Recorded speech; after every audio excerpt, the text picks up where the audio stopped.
Man, on this episode, I can't believe it, man. We missed budget for July.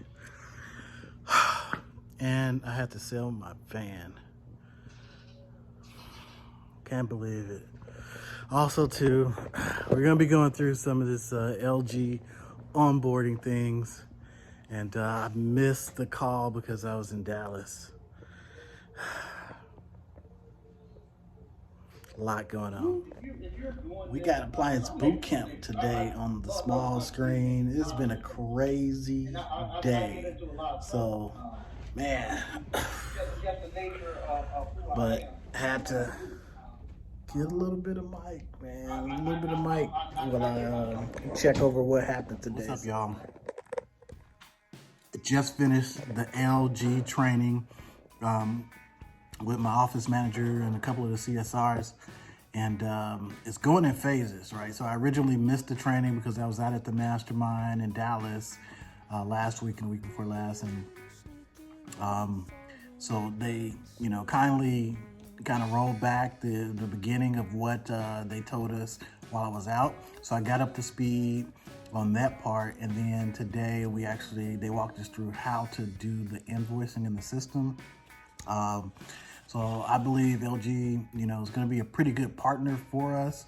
They sent us over quite a few calls in the area where we were looking to get some calls in, so we're going to fill that area in. And we're, I guess, technically 5 days in, 3 business days or something like that in, and they've already dispatched 11 calls, so that's a positive thing. Then also too, I understood from the meeting today on what they look at to, or their scorecard. I forget what they call it exactly, but they've got 3 things that they look at. Recalls, right? That's something that we look at as well. Rejections, right? They don't want their calls rejected. That makes sense. And billing, so the time the call is dispatched to the time the call is billed, which quite frankly, that should be one of ours too. We had something kind of similar, but we're gonna go ahead and put that on the board as well, so we can track not only our CODs, but every other ones as well.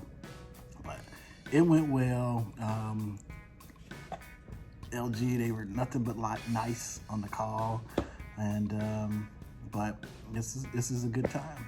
Good time. This is gonna be my pro tip for the beginning. So like I said before, we did the LG call, and I've got CSRs. I've got 4 remote CSRs who aren't in the office, and I've got my office manager, Julie. She's there every day, right? So for the people that are there, or anybody, right? For instance, the best practice is what we did today. So we had the webinar style when they walked us through the training, what to do. We simply use a software, it's called LOOM. And LOOM, what you can do with LOOM, you can capture the screen and the voices of people talking. So that works well. So as she walked us through the processes, how everything works, how to bill or invoice, and next week she's gonna walk us through how to check it and stuff like that. Excuse me. Yeah. But what that does is that allows you to capture it right there at that time, save the video for later, and whoever comes into that role, they can understand how to do the billing as well. And you can do this for a lot of other different things too. So if you are a tech and you're trying to train your technician, and you have a certain call and it's kind of one of those calls that are difficult or out of the ordinary, you can simply just whip out your phone, and if you have Loom, I pay for the upgraded version. It's like $2 something a year, and you copy it. It's unlimited amount of time. So our webinar, I think it ran like 40 something minutes. But for you can be recording what you do on the repair, right? And it records right into the system. And the beautiful thing about that is you have file folders, you can organize things, you can give people access and not have access. So it's a really great tool. So now that we have this captured, anybody who comes in later, or if they forget anything, they can simply click revisit through the video and get retrained. So definitely best practice. All right, so missed budget.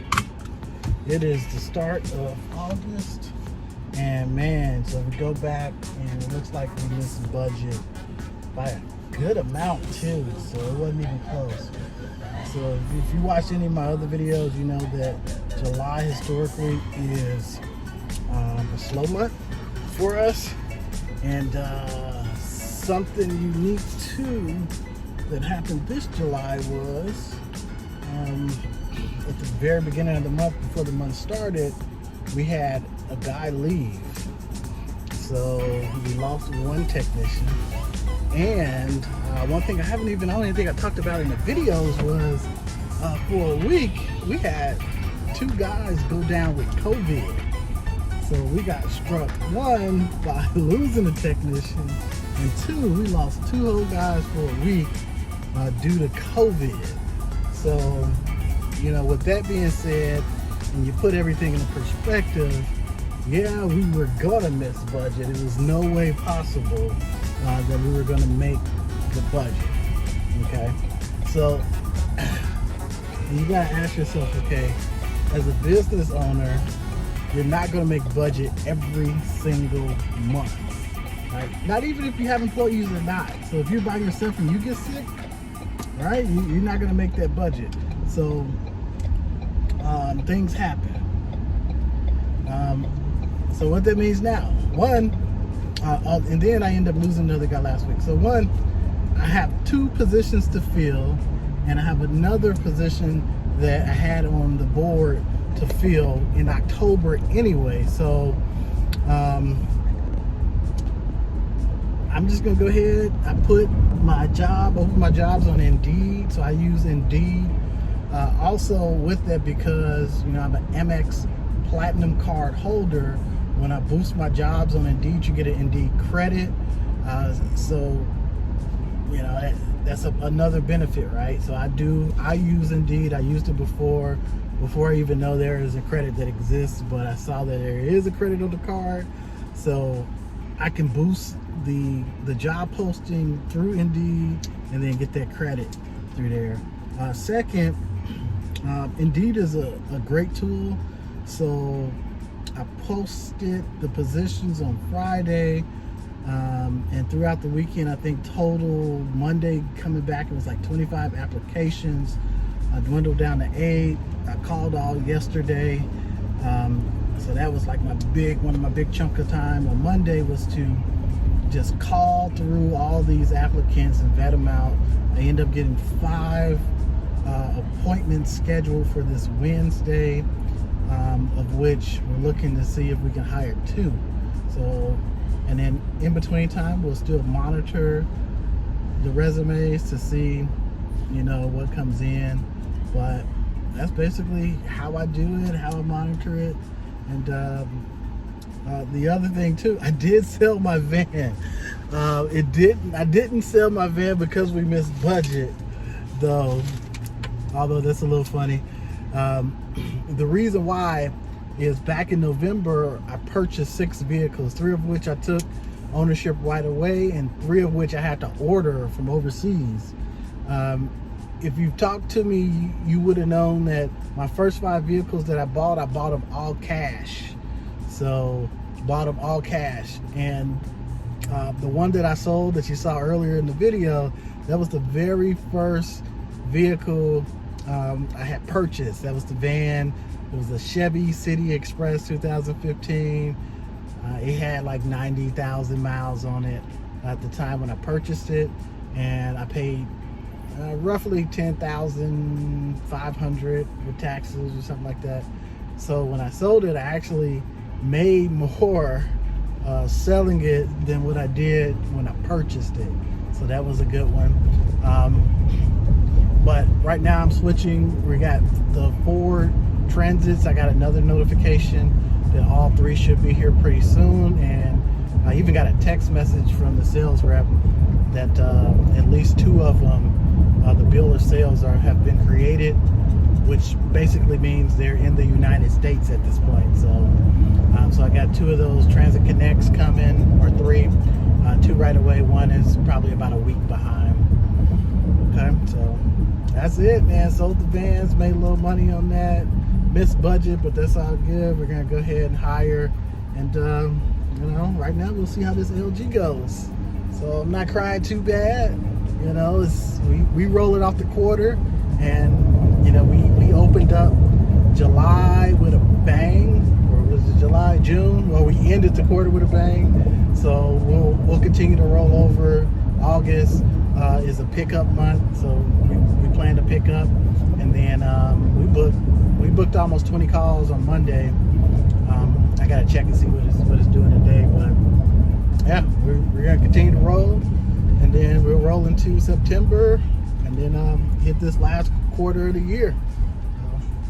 But if you like the content, or you have any questions, or you know, what kind of vans do you guys have? Do you have the Transit Cadets? I have the City Express, which is the same thing as a Nissan NV200. So I've got 3 of those left. So I got 3 of those. We're gonna keep those, and I have some Ford Edges as well. So, which, like the one I'm driving. So not exactly like the one I'm driving. I've got like the Cadillac pimped out one, but it's it's good to go. The guy said this is the boss's vehicle. So but yeah, let me know, man, what are you driving? And 2, I'm looking for some insurance too, so that'll probably be in the next video. I got some leads on that, and you know, until next time, comment, like, subscribe, and I'll see you in the comment section. Go join the group too. I dropped some stuff that's not on YouTube in the group, so you'll get some value from that, I hope.